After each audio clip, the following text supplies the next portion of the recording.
truly wants to see Columbia grow and develop. We are committed to this place. We live here, we work here, and want to find a way to make it easier for them to develop.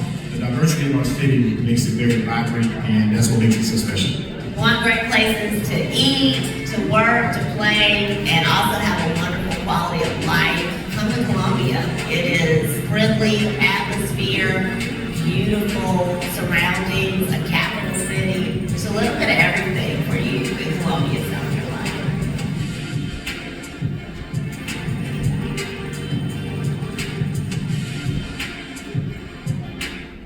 Columbia.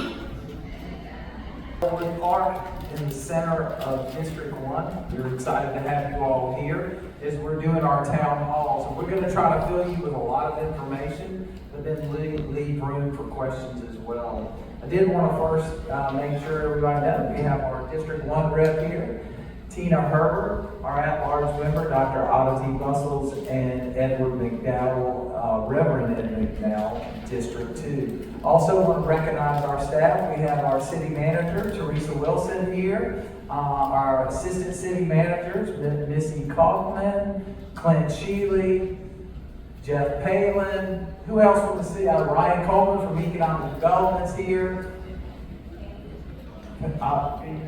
Ms. Benjamin over here. We got the mayor's staff. We got the chief of police, the fire chief. All other city staff stand up and recognize, because I can't see everybody from here. Thank you.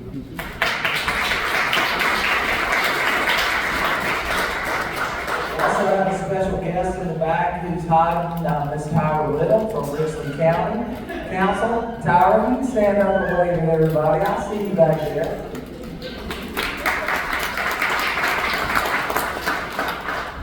It's great to have everybody here. We wouldn't be here without having an incredible staff. And I just wanted to talk a little bit, start off in the beginning, and I had to take notes this year because so much is going on. But I did want to talk a little bit here in the beginning about how we really focused on Together We Are Columbia, and how we've been working on really embracing the history, the diversity, the hospitality, the natural environment, and the innovation of our city, the capital city here, and how we've been embracing all the way across and really marketing and showing people who Columbia is. Because people now know where Columbia, South Carolina is. They know what we have to offer. They know about the people. They're seeing the investment. They're seeing the growth. But they're also coming here. There are 28 people moving to the Midlands on a daily basis. So everywhere from Lexington to Camden, people are moving. They've discovered what we all have found out long ago, that we're an incredible place. But we've invested heavily into our public relations, moving to make sure that we're sharing information all the way across the board, doing everything from celebrating and with our different festivals, making sure we're getting information out, but also bringing awareness. From our Go Red campaign to our mayor's campaign against domestic violence, our campaign against breast cancer. But we're continuing to grow, talking about all the things across our city, making sure that our impressions have increased, that engagement has increased. Where's Miss Veronica? Is she here tonight? She's outside doing it. Miss Veronica is our one-man band when it comes to making sure that messages get out. She does an incredible job.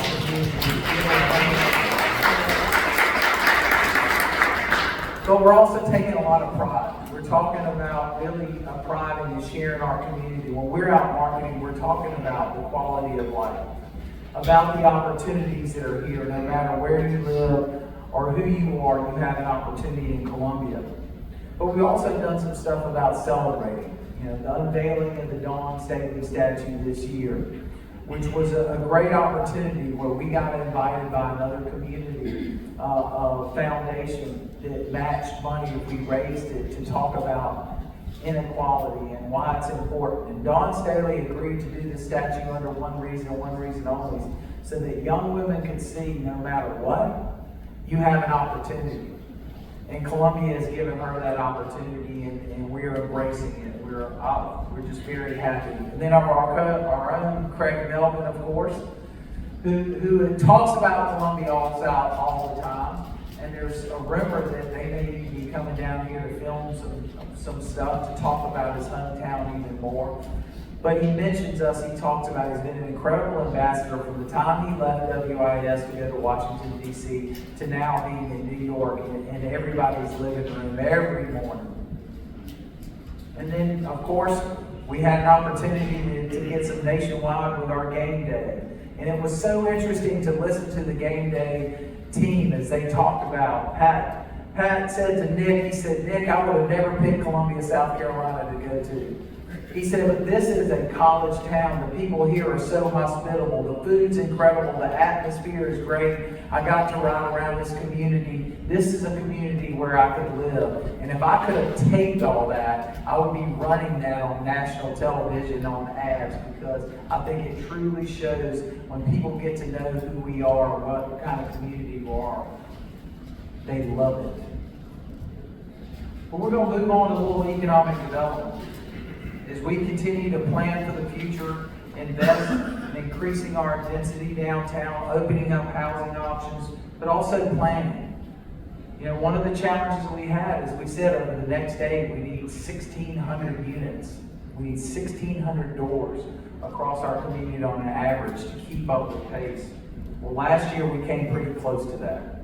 We had over 622 new multifamily units and close to 800 and something single-family units permitted and built in our community. But we're not stopping there. We're investing ourselves. We're building houses. With the help from our state, we were able to get $5 million that we were able to invest back into the community. Over 50 homes that got weatherization, new roofs, new windows, new air conditioning, new kitchens, new wiring, new plumbing. We were able to tear some houses down and rebuild those houses, make those affordable, allow us to create a program. Now we're taking the lots we know, create up first-time home buyers for under $200,000, 1,300 square feet, 3-bedroom, 2-bath, all brick, by partnering with folks, thanks to U.S. Brick, but also bringing mortgage rate that's affordable. Working with Founders Bank to bring mortgage rates, even if your credit is spotty or bad, at the maximum of 6.5% for 30 years. And if your credit's even better, it gets lower. Opening up opportunities that we didn't have before. One house, one neighborhood at a time. Why is that important? Because we got to build back our density in our downtown. There are over 2,100 empty lots across our community. We want more grocery stores. We want more retail. We want more service, but we can't have that if we don't have the density. All of those businesses drive by customer count, and density is important for that. So we're doing our part, planting those seeds across the city. If it's in Booker, Washington Heights, it's in the Belmont neighborhood, the Belvedere neighborhood, or even our Martin Luther King neighborhood. We're building those one by one, creating home ownership opportunities, but then working to make sure that we have workforce housing in our downtown area. As we take the properties that we own and put those back out there, investing heavily to make sure and partnering with the right folks. That's why Operation Dream Key is part of that. But when you look at those numbers, just last year that was over 300 million just in housing and permits. Business licensing, we had 1,500 new business licenses. That means 1,500 people started a small, medium, or even large business in our community that wasn't there last year. We've been doing that on a consistent basis. Why? Because we made it easy for people to do business in Columbia. We have our OBO office that's doing incredible work with our small businesses. Hosted over 200 attendees at the small business week. Had over 30 vendors at our food truck Fridays. Partnering with Tom's Creek to bring in our mobile market, along with our project that is called National Attention, filling the gap with Instacart as we get those together. Hosting workshops and events with over 3,000 attendees.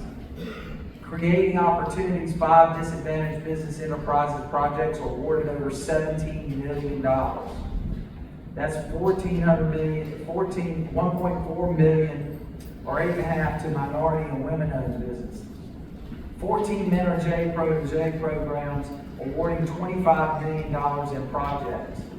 22% awarded to proteges.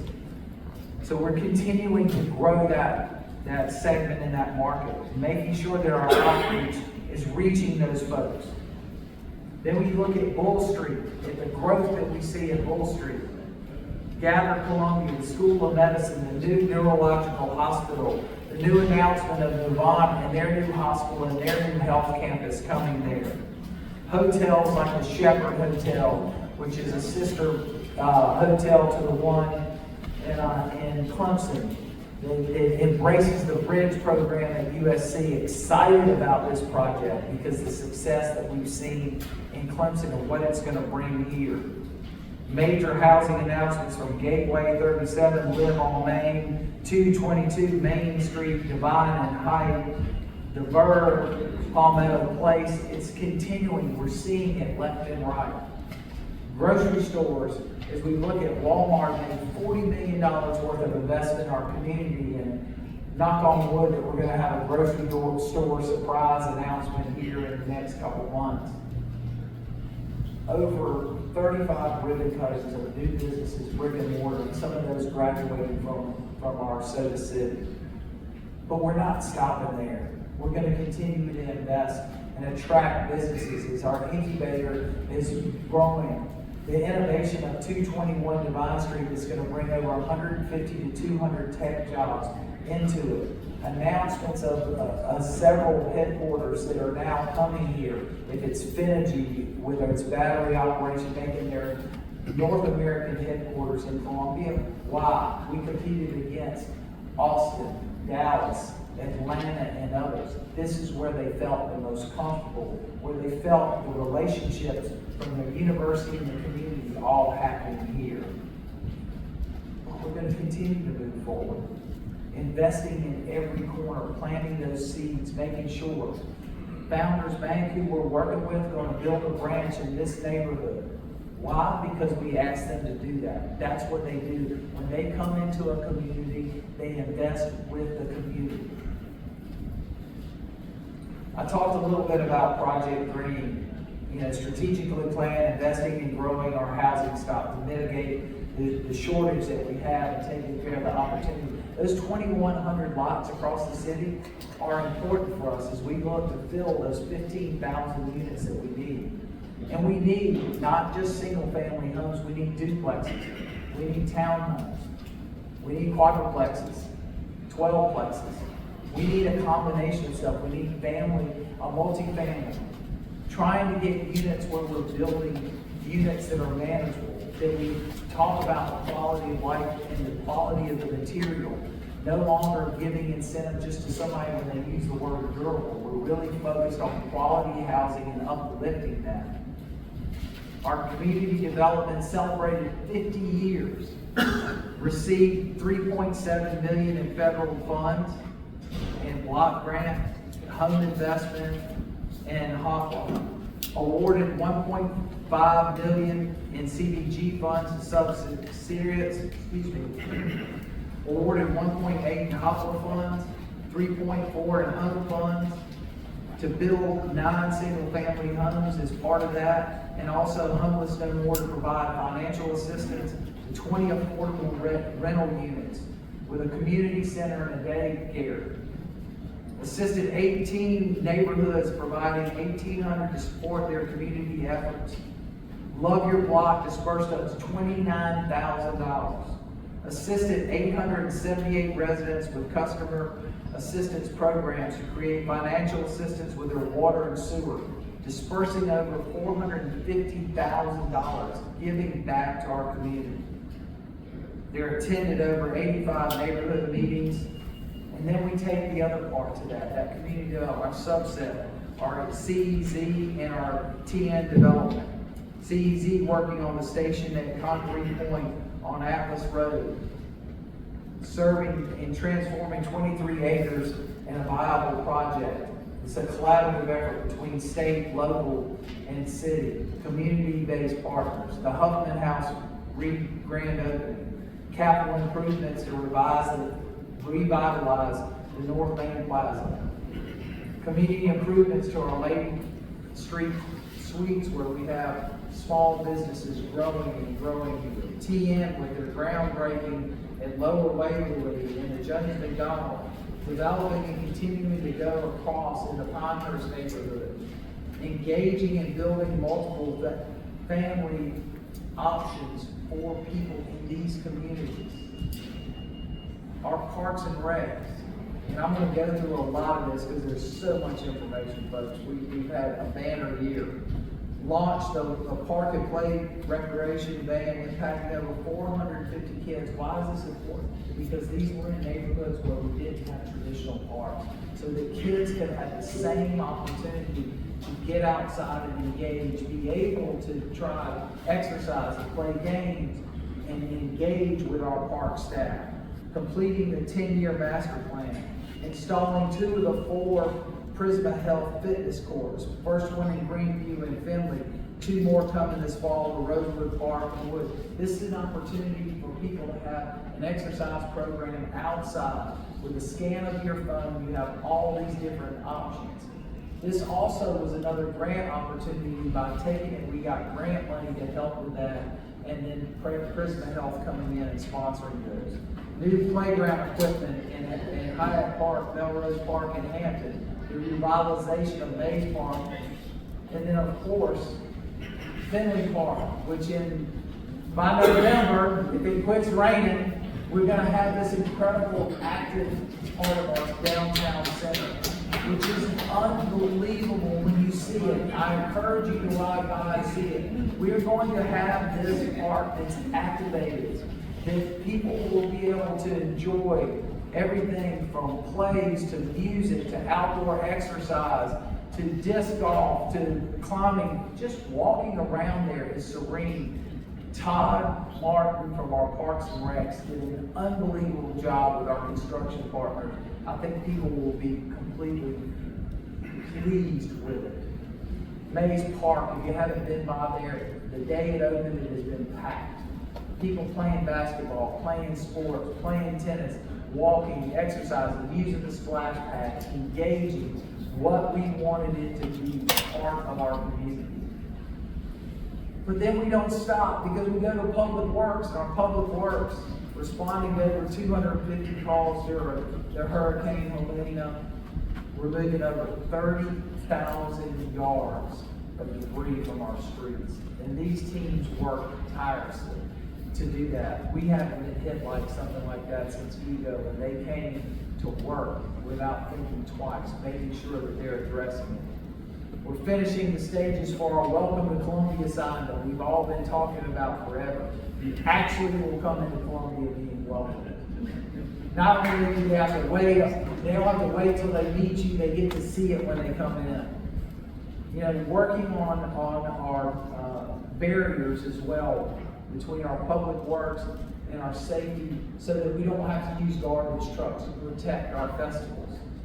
You know, it's sad that we have to think that way, but what we didn't want to happen is what happened in New Orleans or any other city. We want to make sure that every festival, every event, that our citizens feel safe and protected. Animal Services ended 2024 with a record-breaking live release rate of 83%. That is a big step for us. And we're going to continue to improve. Our next investment is to improve that Animal Services, get us a retail location where adoption can be part of the play, where fostering can be a better part of the play. I want to thank our students at USC, Alan and Benedict, who have stepped up and doing a lot of our fostering program and really helping us get through as we wait to get dogs to adoption. Forest and beautification, along with Columbia Green and Beat the Heat grant, planted more than 1,500 trees in our community. That's why, folks, we are the only Gold LEED certified city in South Carolina. We're one of 40 cities across the country, and these are the things that make the difference. We've had an opportunity to plant both on property, private property and public property. And once again, Tree City USA for the last 45 years So hopefully next year we'll get 46. Our sustainability office awarded climate pollution reduction grant for planning of $1 million and an implementation grant for 8.7. And the COG is managing this for the city and our regional partners. We are making a difference. Bloomberg gave us a youth action climate grant of $50,000, allowed us to get a second round of $100,000. We have students both at the college and our high school and our elementary level participating in the future. Why is it important? Because we want to protect our natural assets, and all of us want to do that together. We hosted the first ever Columbia Earth Day Action Fair Council in conjunction with Soda City. We had 300 to 500 visitors, which was incredible because Soda City is such an attraction that people took the time to stop and participate. We're only going to grow that through all the work that we're doing.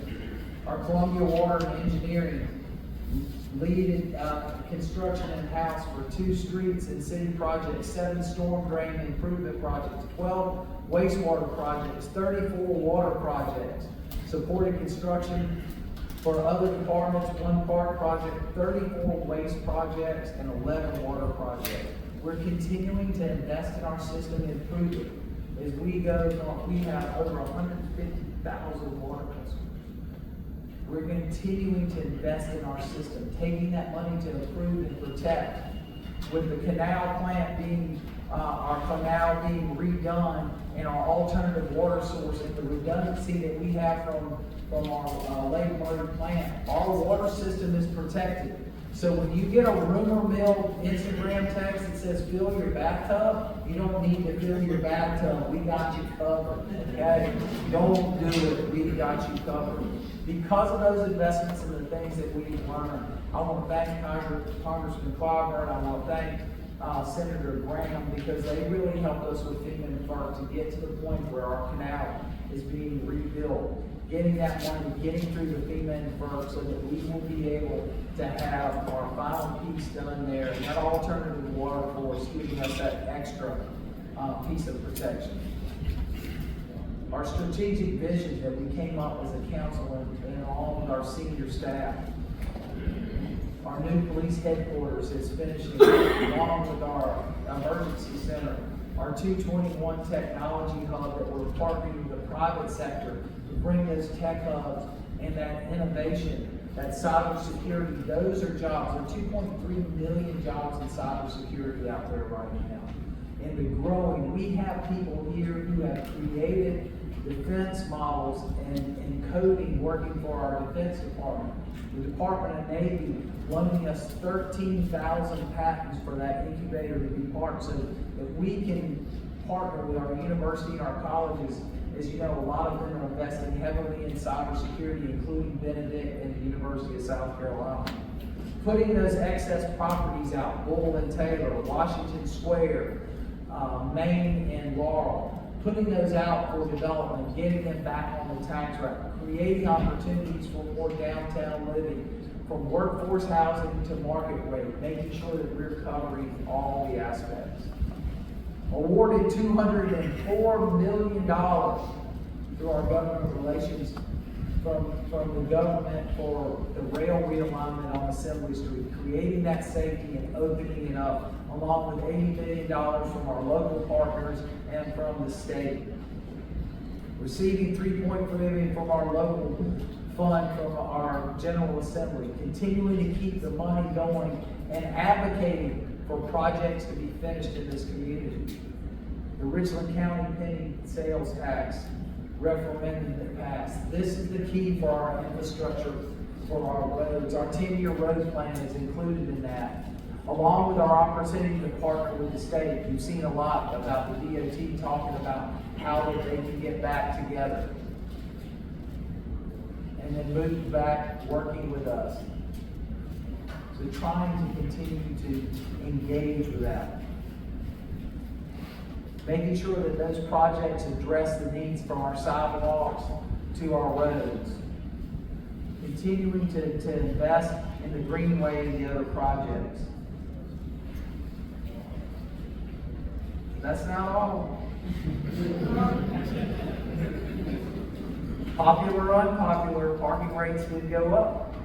But that's because of this in enterprise fund so that we can invest in the future, create better quality. These are the type of things we can't wait for 20 years to change. We should have been changing them over a period of time. We need that investment. We need to continue to invest in our parking system, so our garages, making it easier for people to get there, creating opportunities. But remember, we still got free parking options at night and on weekends. There are opportunities everywhere. Before I start talking a little bit about what we're investing, I'd love for my council members to jump in wherever they like. Yes, sir.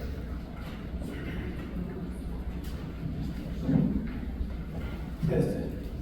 Hello. Hello. First of all, I want to say thanks to our mayor for allowing us to come together during this town forum to talk through issues that are in our city.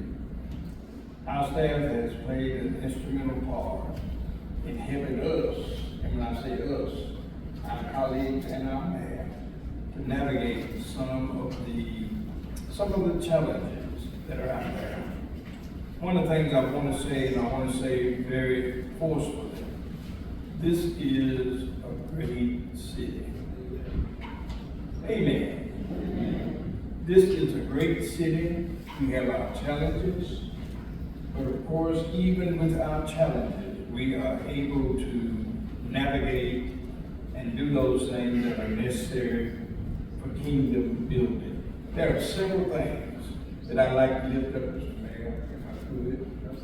I need to leave at 6:30. So I promise you, I won't be long. But there are several things I need to lift up as it relates to District 2. District 2 is a premier district. And I'm sure Tina's going to say the same thing. A premier district. I have one of my presidents here tonight with us, Ms. Regina Williams.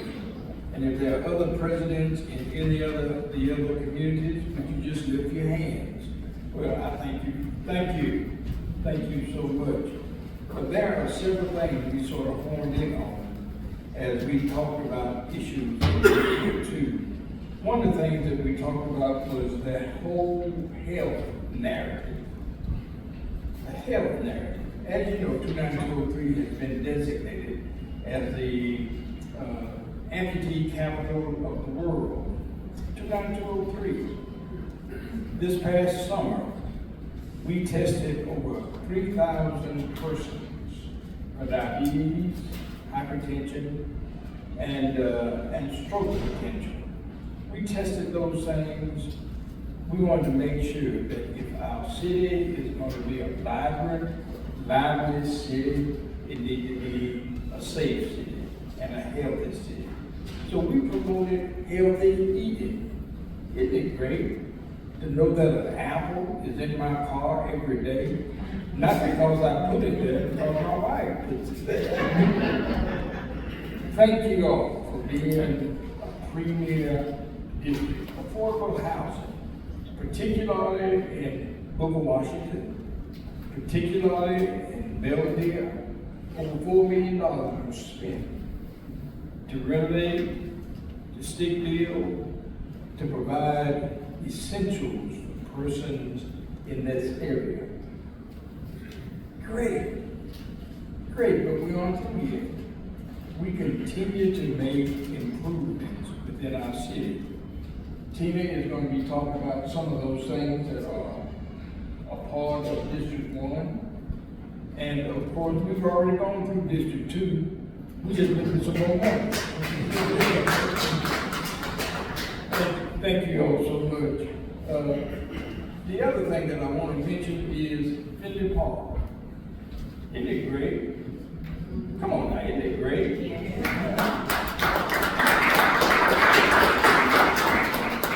November has been designated, as the mayor stated just a moment ago, has been designated as the opening of Finley Park. It's a grand, beautiful place. you would not recognize Finley Park. And guess what? It's not just for certain folk, it's a public park. It's for everybody. And when it's for everybody, we intend to make this a statement within the fabric of the city, in the city of Columbia. The other thing is, Mr. Mayor, can I say this? Founders Credit Union. Can I maybe say a word? Yeah. Founders Credit Union is one of the most innovative processes within the banking community. Founders Credit, if you haven't joined, $5. I can't talk about the program if I didn't join myself. I joined. No credit check, 6.5% interest, no PMI. Somebody ought to say amen. Amen. Is that preaching this? Somebody ought to say amen. Founders has been very deliberate and very intentional about the possibility of creating homes within our city of Columbia. It's great. The Housing Authority has created 2 developments. One, the Oaks on Forest Drive, and the other on Two Notch Road. Beautiful places. Beautiful places to live in.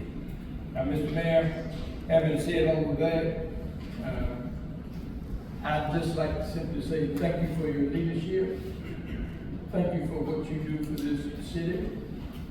Thank you for all the things and the creative ideas that you've made mention of. And thank you for being you.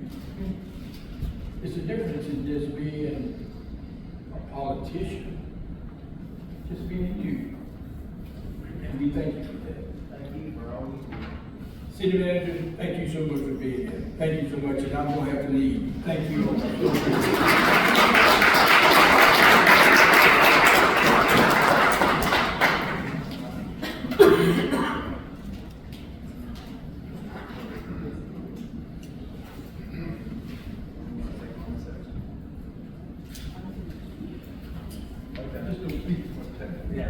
I'm going to run through a couple more, and then I'm going to pass off a couple of those of my colleagues here.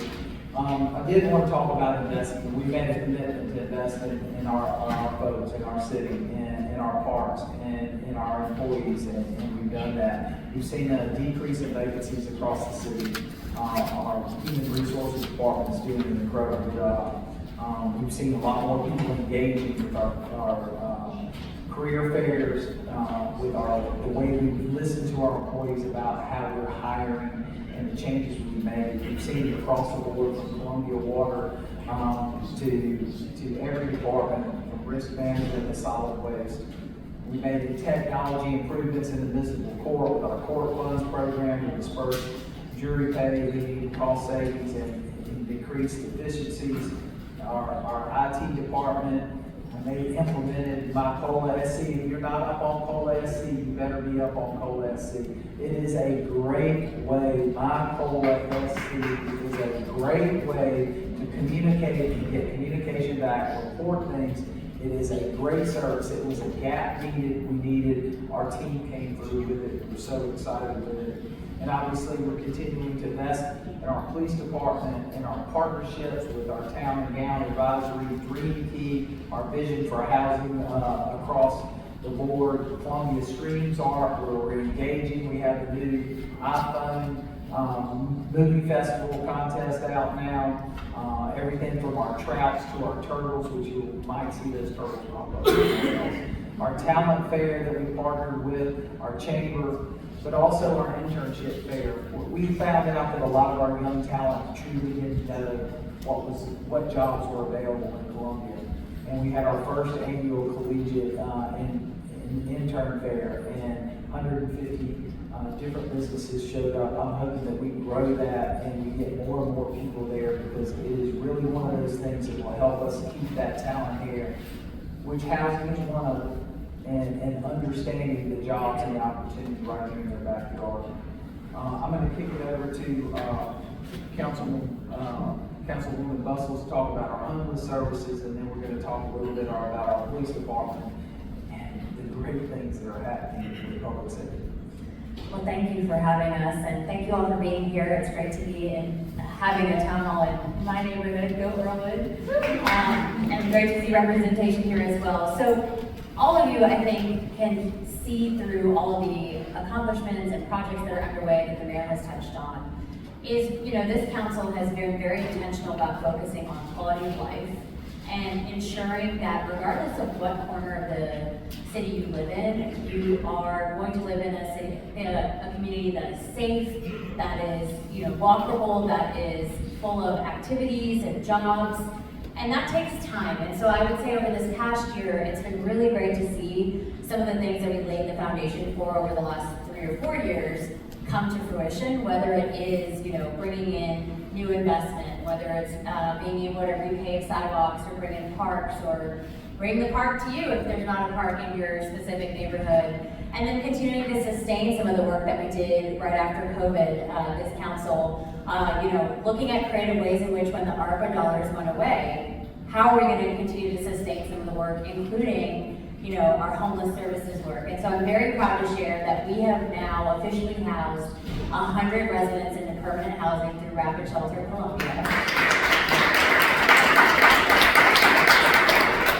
And with any large-scale, complex problem, as you all know, as a public health person, I know that we have to celebrate those incremental and small wins along the way. There's much more work to be done, and a lot of work that you all often don't see in terms of addressing issues like homelessness or public safety or food insecurity. And so our work continues in terms of determining ways in which we can continue to sustain Rapid Shelter Columbia in a climate that, the homeless strategy has changed very much so.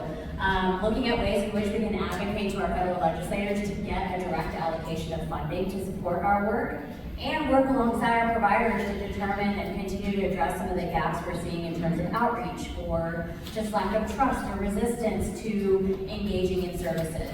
And so, that work continues. It takes time, but know that we are always open to your ideas, thoughts, and feedback as we continue to seek ways in which we can ensure that no one has to live on the street. Well, I want to add to that, part of our investment, not only in Rapid Shelter, but our investment in our police department with our pathway units. They've had almost 1,200 calls, 113 referrals from that health team that's embedded in our police department. And then our police department has worked with over 43 different homeless camps to get them cleared and clean and get people into the services they need. Over 15,000 property checks. 1,200 transports to the Rapid Shelter and the Overflow Shelter. Our officers working hand in hand with the community to improve that. But folks, we got to work together. It's time for everybody to come together and come up with a permanent solution to truly address and make sure that we're getting people the help that they need, the wraparound services, and the housing. And that's going to take all of us come together. We've tried several times to put things forward. They haven't. Now is the time for us to come together. No more excuses. And this is our challenge for our community, is to work together to make this happen. Also want to talk a little bit about our Office of Neighborhood Safety and Engagement. This started off as violent crime reduction office, basically, is what we're doing because of the rapid shootings and things that we saw out there. And I want to thank Dr. Forum for his work that he's done.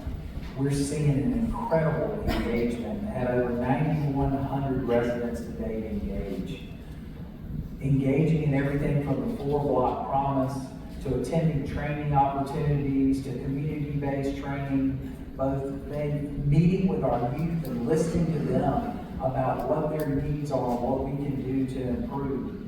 Securing federal funding, almost $700,000 of external funding coming into that office to support those programs. That's just not done by somebody sitting behind a desk. That's done by somebody who is working in the community and making a difference, bringing departments together. Our police department, Chief Holbrook is here, can never thank him enough for the tireless work that our officers do. We're still fighting recruitment. Yeah, that is work. Tireless work that they do.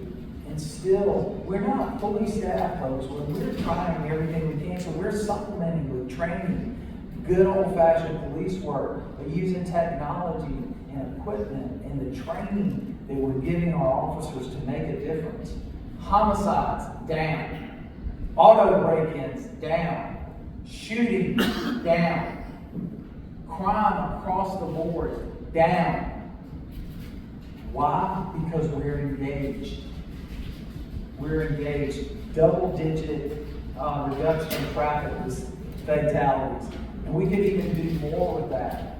If we can get more technology, we need our legislature to allow us to use red light cameras and speed cameras in school zones and work zones. Would really help us. Red light cameras. An average officer works in accidents an hour and a half. I'd rather have that officer protecting your front door than going because somebody decided to run a red light. There are opportunities there. We're continuing to invest in that training and the technology we've talked about as our headquarters are coming online, but in the equipment that our officers have day in and day out. We're making sure that what they have, not only from the latest invests in camera and computers, but to mental health and to health. Mental health today is a bigger component of what all our employees need, and having that so that they have the ability to get the help when they need it. Because if you haven't had an opportunity to get out there and see what our officers do on a day-to-day basis, I encourage you to do it and talk to them. Because we have. And what they go through on a day-to-day and the things that they come upon and the things that they have to carry around them, they also need support. So we want to make sure they have that. Our fire department has done over almost 40,000 service calls, 576 structure fires. You don't hear about all those, but these guys are out there putting out fires. They're out there also supporting EMS, 23,000 calls for EMS service that they have been part of. They're out there at the first stretch, working hand in hand. We've upgraded our fleets. We're continuing to replace those vehicles across. Our guys are in the fire prevention unit, a total of 5,800 fire and life safety inspections, 203 site visits, 200 free smoke alarms given out to folks in need across our city. Engage. Our fire chief is here, who seems to be everywhere. They call him the ubiquitous one, which we know why. But we appreciate the dedication that our city staffs do all the way across. Our emergency management, who are behind there making sure that when those storms are coming through and those flooding opportunities, they are here to make sure that they're communicating, being the quarterback to protect our city. But that's just one of many things that we keep doing. And we're doing it together. And I just wanted to highlight a few of those before we get to questions, but I do have some highlights from the District 1. If you would like to do that, Madam Councilwoman from the district. If I will do what I'm asked to do, yes, sir. Here. A lot of the things, we always look at investment and looking at how to make investment into our district. We did the Cotton Town Water Main Upgrade Project. We also did Willow Run, which is a little further down the street, but it was an area where they had constant problems in the apartments. And they were calling our staff over and over again. And so we finally fixed those problems. With respect to economic development, we're looking forward to Trader Joe's on Harbison Boulevard, as well as the White Dose Corporation, which is a $95 million expansion project adjacent to the Midlands Tech Northeast Campus. We're also, of course, long-awaited 2222 Main View Park is the former Jim Moore Cadillac. And I think that's also a testament that it does take time sometimes. You know, we may have plans to do things in 2 years and it takes 10, but we're getting it, so I'm excited about that. We're looking at a Marriott Studio Res at the Columbiana Mall. And we've had several ribbon cuttings that Mayor Rickenmann has had forged and Big Bold Box. I said that. And so, what I want to kind of close out with is I hope, first of all, Mayor, thank you for making sure we take a little moment just to think about what we have done. For us as council folks, it's always going to the next project, going to the next project, or completing the next stage and completing the next stage. And I do think that it is important, not only for you all, but for us, to kind of here have a moment to say this is what we've done. Not that we're stopping, but this is what we've done, and this is where we're going. And what I took from it is all the various parts, all the various people that we're impacting. So from Parks and Rec, we had the Park and Play Band.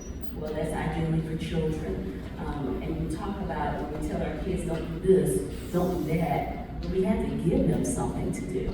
So I think that's a perfect example. And then we have the Ramble Park that is coming. And in Finley Park, which is for entire families and for entertainment. I remember 2000, I hang out at Finley Park. And I remember when I couldn't, just to be very honest. And so one thing that we're doing is maintaining the assets that we have. Because it's not just about building them, but it's also about making sure that we're maintaining them in a usable way. 2221 Divine Street, the incubator. I love that because it's so critical, because another sector is our young knowledge economy, our college students. They need to know that when they graduate, Columbia is an option. And I think that we're doing a better job by showing them through job opportunities, as well as housing opportunities, that Columbia is a place to stay. And that's personal to me, because my daughter is around that age. And she didn't think Columbia was a place to come back to, a place to stay. So I love when I hear the new announcements that we're having, and the economic development that we're doing, and the housing. One thing I do want to reiterate is that all people are not looking for the same type of housing. And so our young generation is looking for something totally different than our senior generation, and it is important for us to have rental, ownership, all types of opportunity to meet the needs for all sectors of our folks. I also want to mention one of the calls I got, again, another sector. I'm a business person saying how easy it was to renew his business license. Just simple things, but there are various people and various groups that we're impacting. And your home is your sanctuary. And so being able to invest in people's homes, especially when they're not able, is such a big contributor to quality of life. We've been in some of those homes. Some of the homes folks had illnesses. If you went into some of the homes, you could see what the contributors were. And so being able to help people have a sanctuary that feels more like a sanctuary and safe has really been, I think, monumental. And I want to thank you for helping us lead us in that direction. And then one note I made, homicide clearance rate, 100%. That means that when we have a homicide, we are actually finding the people who did it. Chief Olde. There are a lot of things that go unsolved, but that means that we're getting the most dangerous of the dangerous off the streets because we are finding those folks. And so, Mayor Rickenmann, thank you for the opportunity. I want to say, let's continue to highlight what we're doing. We're going to keep working. And I like finishing projects that we started, even if we started them 20 years ago. Right? I'm not joking. The mayor knows I'm not joking, but going back and finishing projects, because one of our colleagues always says that's how we build trust with the community. When we say we're going to do something, and then we get a chance to do it, whether it's 2 years or 10 years or 20 years. But finishing projects, I think, has been very rewarding, and our community is going to benefit from it. It reminds me a little bit of Mayor Riley in Charleston. He made a statement, and he said, I'd rather take 10 years to get a project done than 100 years to unwind it. I think we've been that a little bit on some projects here, but we're getting there. These projects, the investments that we're making today are going to really brighten our future. I know that Reverend McDowell had to run, but I did just want to run through just quickly from an economic standpoint in District 2 of what's happened. I mean, obviously there have been several water projects that we've had on Carter Street and Benedict, and the ADA compliance work that we've been doing there, and some of the streetscaping. But I mean, think about this. We're investing in our municipal complex. Our city manager's leadership, they'll bring all of our staff together in one place where they can work more effectively and efficiently, and this is an incredible investment. But then you got the Live Columbia, which is $225 million. The Palmetto Citizens new tower, that's $65 million. The school bus at $350 million. The new neurological hospital at $150 million. You know, we've got Gather Columbia in the Bull Street district at 30,000 square feet of food hall and 8,000 square feet of space for people to do pop-ups. The Shepherd Hotel, or the new name, I think they're calling it the Lantern now, being down in the Vista, that's a whole nother $55 million worth of investments. The Gateway project that the university put in. But then you just look at all the other investment, the corner of Earlewood, the corner of Blossom and Eugene Street. Those two corners alone adds another $600 million. Folks, people are coming to Columbia, they're investing, and they're helping us build what we need, which is housing across the board. The opportunities we have with the property that we're selling, those opportunities to create more housing, the workforce housing, making sure that when we have job opportunities, because if you want a job today in Columbia, South Carolina, you can get it. Everybody's hiring, including the city of Columbia. So there's no excuse for somebody to say they don't have an opportunity here. But we're continuing to see people move back downtown. We have an opportunity. District 1 lost about 9.5% of its population over the last decade. We're seeing that switch now. People coming to invest. That's why we're planting the seeds with the houses we're building. Those first 19 that we're building over in the Belmont neighborhood, the Booker Washington Heights, building houses in there, planting the seed, but also showing people what we expect in quality of housing. Brick, not. We don't need the term durable. We need quality housing. We want to uplift our neighborhoods. And how we can do that is by taking advantage and leveraging. We're looking at things creatively through public-private partnerships so that we can do the things that we need to get done. Because if we just wait around for federal money, others will never be able to get projects done. We won't be able to improve the quality of life. Because our goal at council is to have the #1 city in South Carolina, but not by population, by quality of life. And when you tie all these projects, and they all have finished, from Bull Street to the Greenway to the riverfront, where we're excited. We had 19 different people put in proposals for the new water park, the waterfront park being built between Blossom and Gervais Street. It was talk in a national design program that I got to go to. The designers there said it was the biggest talk in their industry right now, was that proposal that went out. That tells me something. That tells me that we're going to have something incredible that ties into our Finland, our downtown, and to Earlewood. All of our parks are now becoming centers of our communities, and that's what we want. So we're going to continue to do that investment. With that, I think we have some questions and programs to go through. Yeah, absolutely. So as my colleagues were talking, one of the things that I also wanted to emphasize is our decision-making around ensuring that these projects are sustainable has also been really intentional. We never want Finley Park to be back to where it is right now, right? So we've done things like budgeted for additional staff that can keep that park activated so that we can prevent some of the challenges that we've had over the last several years with that park. We are constantly looking at ways in which, industry practices that are evolving and changing how we can best incorporate those to ensure that when we all leave council, that we pass it on to the next council that is set up for success. So yes, I sometimes can be very impatient about change because change takes time in government, but know that things are moving relatively quickly, and we are constantly looking at ways in which we can make things better and set up our future for success. Hello. Awesome. Well, one thing is, I know that you could present a question when you came in. We'll still accept questions now. We have Amy over here. I heard some people took cards.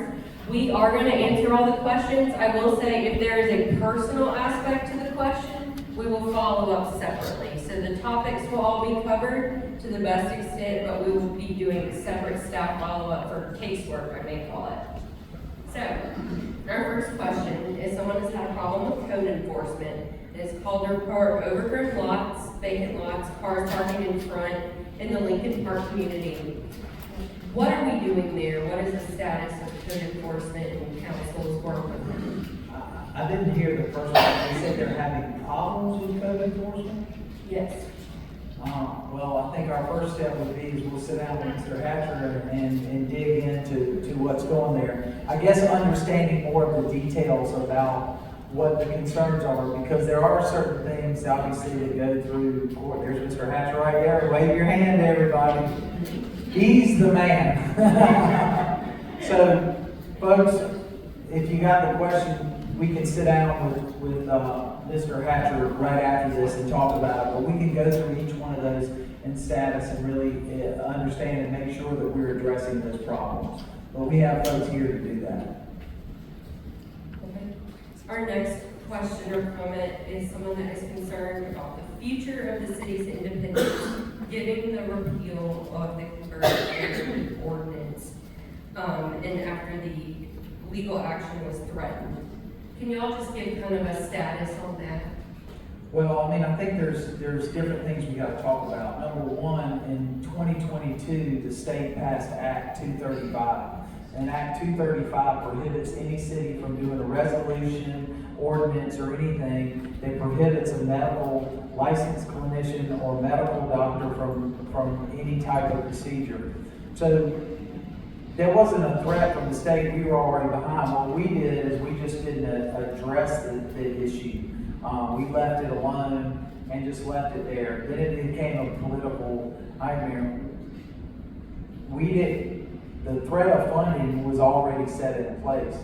Now, we weren't just talking about 3.4 million. We were talking about a lot more money that could potentially, that 204 million we got from the feds, the 80 million that we got there, we're talking about $300 million. So what we've got to do is continue to work with our legislature on that. Now, there's certain things, there is no home rule. I don't know that people keep saying home rule. There is no home rule. The reality is what the feds say, the state has to follow, and what the state says, we have to follow. But we have an opportunity as a community to continue to push and work together. Now, we're going to protect every individual. We have opportunities to protect people with existing laws on the books, and we will enforce those. And we will continue to do that. We will also continue to advocate at the State House level at every point to make sure that we protect our citizens the best we can.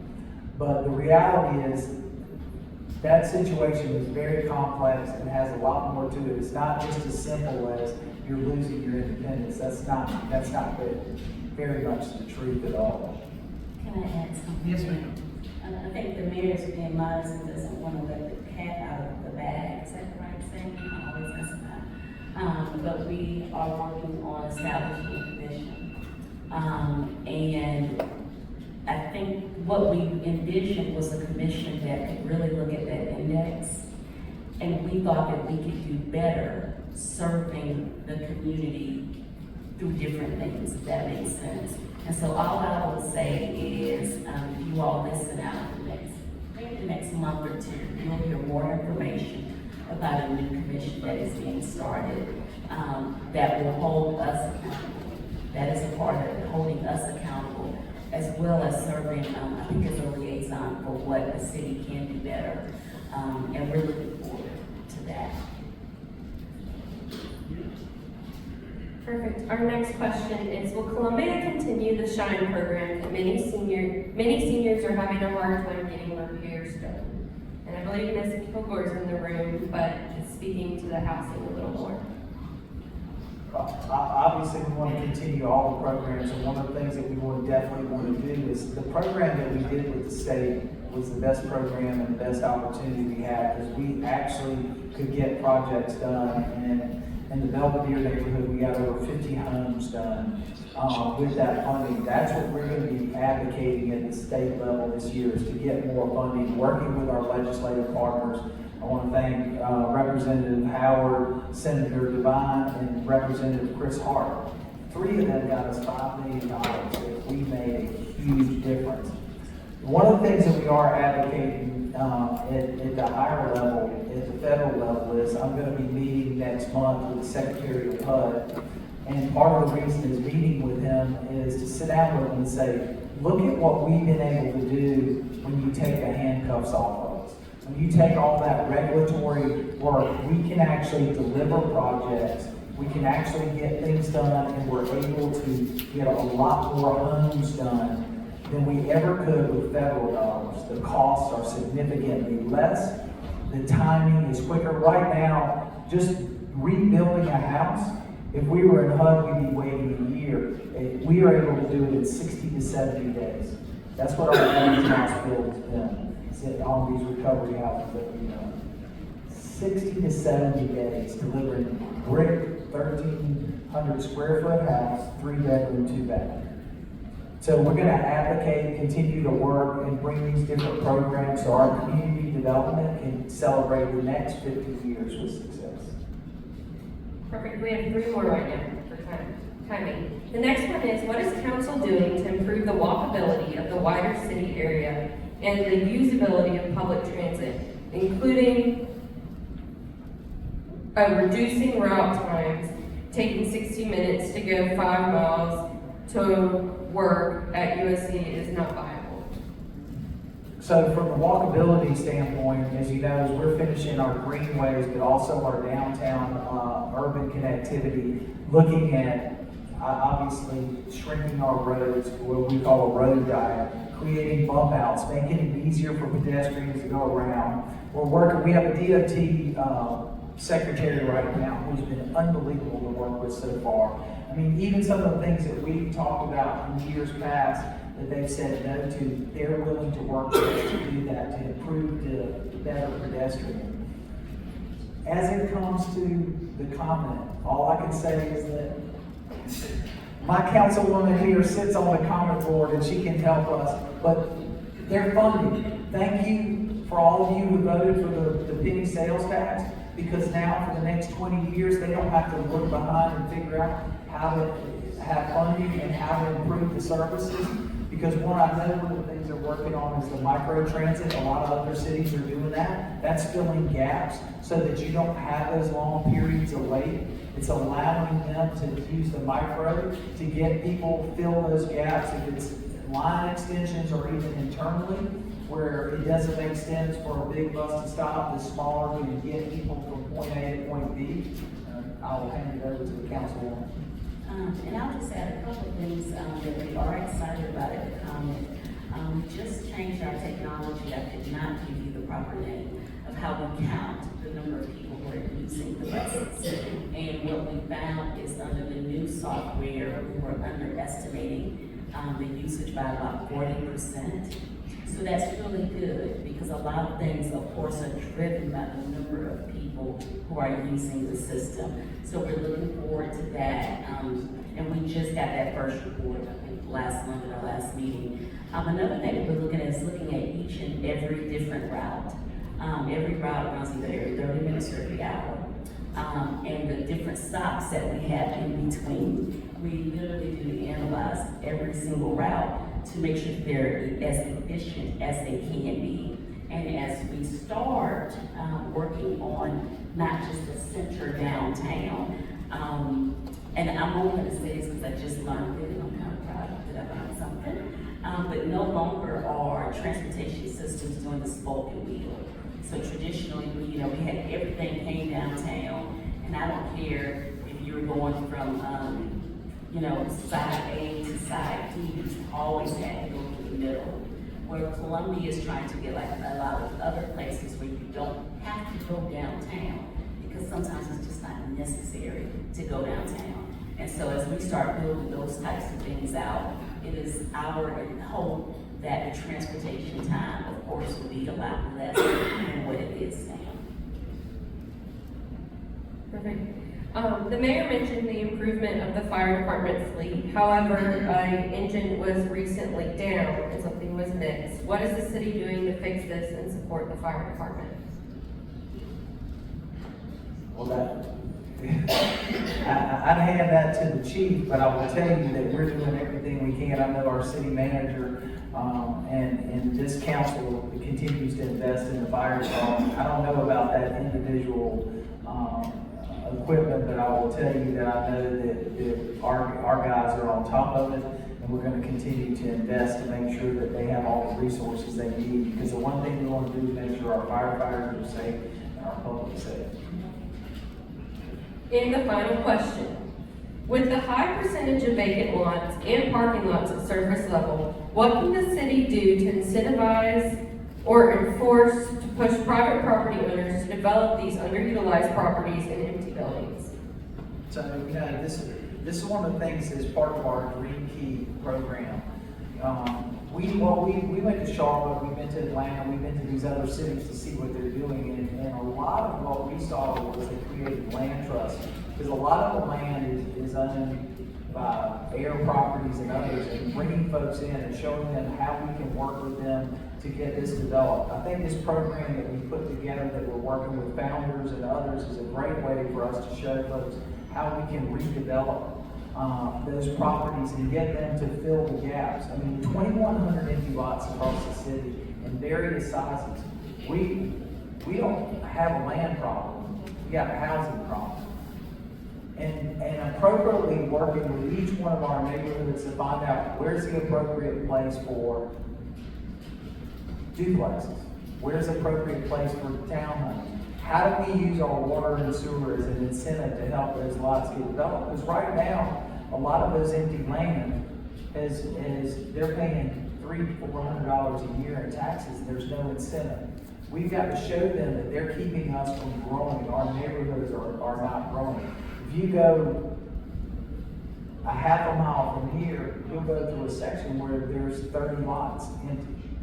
You go to Martin Luther King neighborhood, they had 152 empty lots in that neighborhood.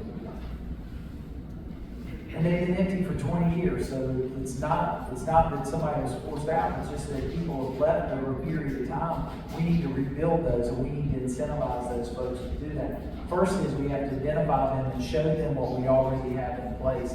And then if they don't want to do it, then sell it to us or sell it to somebody else. Let's get those houses built in there and solve that gap.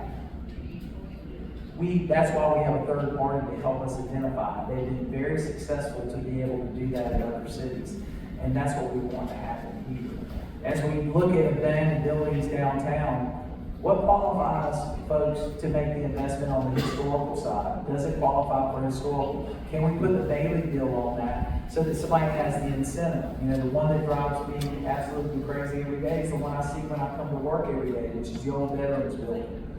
You know, that is a beautiful housing option in the heart of the city, overlooking the park and the Skyway, and we haven't been able to get it done. And what was crazy is the last folks who worked on that project, the appraisals did not accept the Bailey bill as being something real. Even after the city wrote letters, our legal department, I wrote a letter, everything, which kept them from getting the finance. They would be under construction right now. So finding the right lending partners, finding the right construction partners, and we got great design teams here. I mean, Bargain Design, what they've been able to do, Mark Hood and others, but we got to show other people the path and the incentives and how it will work so that they take those buildings and we get them filled. Because the more people we have living downtown, the more businesses, the more restaurants, the more retail, the more reason those 16 million visitors that come here will spend the night. Because we're at 5.7 million hotel nights. Think about if we got to 8 million. what that will do for our economy. That means people are spending money all the way across everywhere.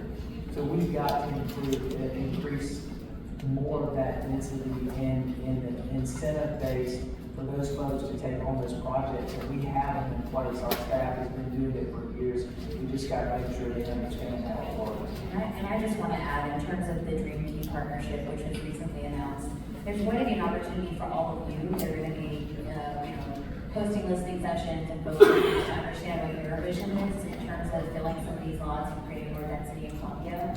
And I highly recommend that you all engage, because sometimes the power of the people and community coming together and saying this is what we want can really help move the needle, and maybe not make people maybe so fearful of that change, which we know is much needed in terms of developing more housing and developing more options.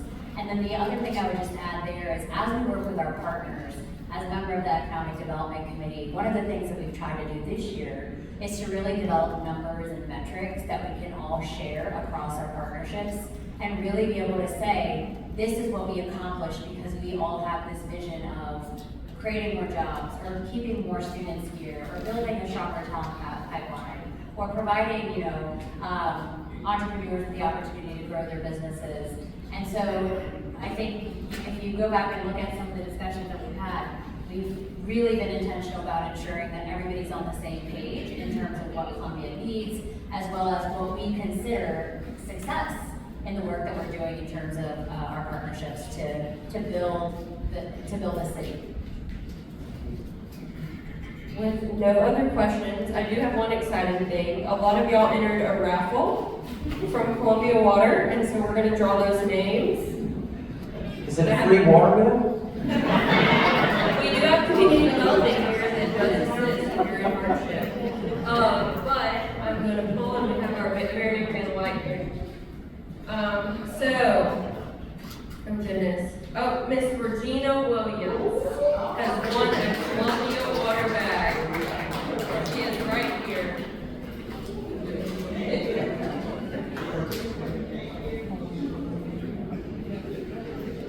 It's Miss Kay Patterson. Has won the Thank you all. It's just a little. Madam President. Thank y'all for coming. I'll be hanging around to answer any questions. Like I said, it's a lot of information.